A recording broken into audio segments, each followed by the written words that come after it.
taifa hii ni maendeleo ya taifa letu la Kenya. Kwa sababu ndio kiini, ndio sababu ya kuwa na serikali. Kazi ya serikali ni kupanga vile maisha ya wananchi itabadilika, miradi ya maendeleo itapatikana, na Kenya itapiga hatua ya kwenda mbele, tuondoe umaskini, tuondoe njaa, tuondoe ujinga, tujenge taifa ambayo inatufaa sisi zote. That is my second assignment ambayo mmenipatia kama kiongozi wa taifa hii. Na hiyo vile vile nawaeleza nitafanya na bidii, na nitawaeleza kwa kifupi mahali hiyo kazi mlionipatia ama assignment mlinipatia imefika. Si ndio? Kwanza mliniambia ya kwamba mnataka tuzalishe chakula ya kutosha. Mnataka tuhakikishe ya kwamba kilimo inashughulikiwa ndio itusaidie kutupatia chakula na iweke pesa kwa mifuko ya wananchi wakulima wengi. Mlisema hamkusema bwana? Na ndio sababu hiyo nikasema mahali pa kuanzia kuongeza chakula katika taifa letu la Kenya ili tuweze kuondoa njaa ni kuhakikisha kwamba tuna support wakulima. Na ndio sababu tukapunguza kama serikali gharama ya mbolea, tukahakikisha kuna mbegu ya kutosha ambayo imefanywa utafiti, na sababu hiyo ndio mnaona kilimo Kenya imebadilika. Magunia ya mahindi tuliozalisha 2022 ilikuwa 44 million. Magunia ya mahindi tuliozalisha mwaka uliopita ilikuwa 64 million. Nyinyi wenyewe mmesema na mnajionea kule mashambani, kwa mapenzi ya Mungu tuko na mvua ya kutosha, mmetumia mbolea ya kutosha. Mwaka huu makadirio yetu ni kwamba tutapata mahindi magunia milioni 75. So mambo ya kilimo inasonga mbele. Niliwaeleza vile vile kilimo ya chai tumeweka mpango mzuri, tunafanya kazi na KTDA, tumewasaidia kupunguza gharama ya mbolea. Ile mapato imepatikana kwa kilimo ya chai imeongezeka from 138 billion mpaka mwaka huu tulipata 215 billion. Nilikuja hapa Kakamega na nikawaeleza ya kwamba hii kilimo ya miwa ndio imelete matatizo makubwa na kuongeza mambo ya umaskini sehemu hii ya Western Kenya. Ni kweli ama si kweli? Kwa sababu ilikuwa inasimamiwa vibaya. Watu wachache walikuwa wanafaidika. Mwananchi anapeleka miwa yake, anangojea miezi 6 hajalipwa. Ule mfanyikazi wa kampuni hajalipwa. Mwisho ni pesa ya serikali tunatafuta kuja kulipa mkulima ambaye hakulete miwa kwa serikali. Tunakuja kumlipa mfanyikazi ambaye hafanyi kazi kwa serikali. Hiyo ni ujinga ama si ujinga? Ni ujinga mkubwa sana. Sasa nikuulize wewe, mtu hajakufanyia kazi, unamlipa mshahara kwa njia gani? Na ndio nikasema mambo ni mangapi? Nilisema mambo ni matatu. Nilisema. Si ndio? Na wale wakora wote, sasa wale wajuaji walikuwa hapo. Sasa wameingia kwa laini namna hii. Hapa Mumias mahali ilikuwa miwa hailipwi, sasa miwa inalipwa kwa majira. Wafanyikazi wa Mumias hamujasikia kwamba hawajalipwa, wanalipwa ifika tarehe 25, 27 wanalipwa. Nilikuja hapa kupatiana bonus. Na hiyo ilikuwa kidogo. Mimi narudi hapa Disemba hapo Mumias kupatiana bonus mara 2 ile tulipatiana Januari mwaka huu. Hiyo maneno nimepeleka Nzoia. Kulikuwa na wajeuri sana kule. Nimepeleka hiyo maneno Mohoroni. Nimepeleka hiyo maneno Chemelil. Mpaka imefika Soni. Hiyo mahali yote tumewafukuza wakora, tumewaondoa matapeli, na nimesema ya kwamba ile leasing program iko pale. Number 1, mkulima alipwe 10 days.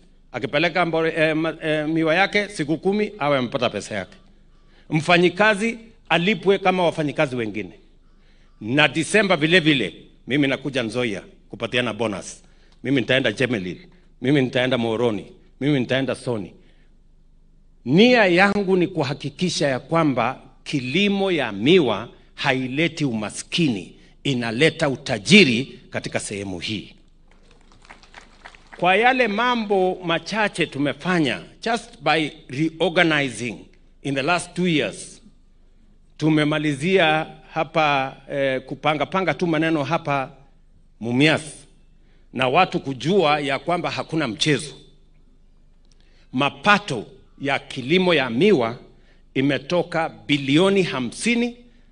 Mwaka huu tumepata mapato ya bilioni 90.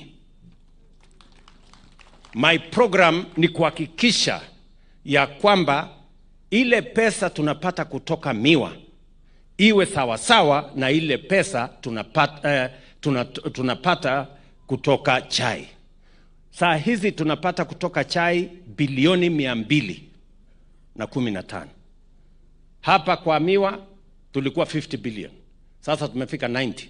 My program is to make sure in the next 2 to 3 years we will be getting as much from tea as we are getting from sugarcane, ili tuondoe umaskini. Kwa sababu kama kilimo haileti pesa kwa mfuko ya mkulima, inaleta umaskini.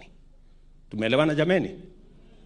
So vile nimemweleza Waziri Oparanya, mbali na hii maneno ya miwa, pia tuko na kilimo ya kahawa ambayo tayari nimeirekebisha. Wakulima wa kahawa walikuwa wanapata shilingi 60 kwa kilo moja. Mwaka huu wamepata 130, 140, 150 kwa kilo moja. Ni mnanielewa? Uliza wale watu wa kahawa. Na ndio nimesema mbali na nyinyi kuwa wakulima wa mahindi, hiyo ni ya tumbo, tuwe na kilimo ya miwa ya kuweka mfuko pesa, na tuongeze ya kahawa ya kuweka mfuko pesa. Nyinyi watu wa Kakamega mko tayari?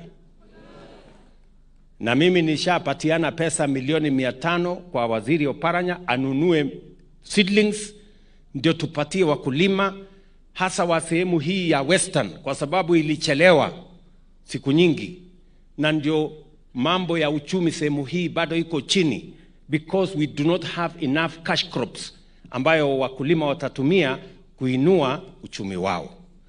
That is my commitment, na hiyo kazi inaendelea. Na vile niliambia watu wa Mumias, lazima turekebishe this whole sector. Hiyo ni kazi yangu ya kwanza. Muliniambia nirekebishe kilimo, ama Mungu niambia? Mnaona ile kazi imefanyika kwa kilimo? Na bado wale tuko na wajuaji wadogo pale wako na kizirani kidogo, lakini watakutana na mimi. Jambo la pili, muliniambia elimu ni ya muhimu, na mnataka kila mtoto wa Kenya apate elimu sawasawa na mtoto wa Mkenya mwenzake. Tulikuwa na changamoto kubwa ya CBC.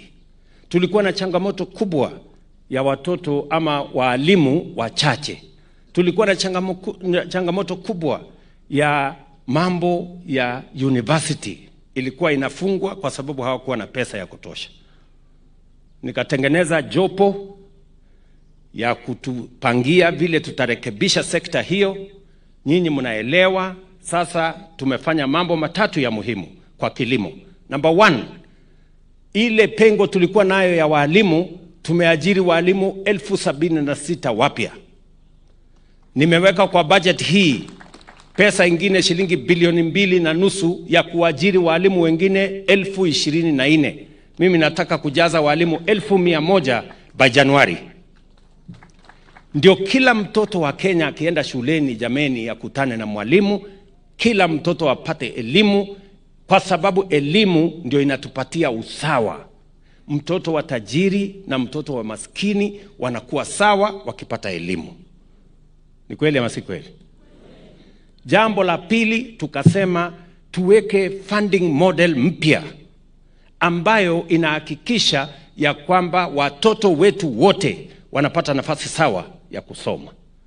Na ndio sababu tumeweka a student-centered funding model ambayo itahakikisha watoto wa kutoka jamii maskini wanalipiwa scholarship na serikali 90%.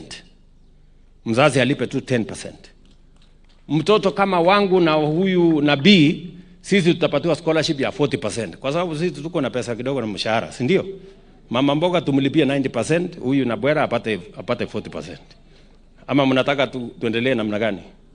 Si namna hiyo? So that tuweke usawa, kila mtoto wa Mkenya apate nafasi ya kusoma. Vile vile tumerekebisha maneno katika university. Sasa ile university ilikuwa na matatizo, tumerekebisha. So mliniambia nirekebishe mambo ya kilimo na ndio nimefanya. Na ilikuwa sio kazi rahisi. Simulisikia iko makelele mingi. Kwa sababu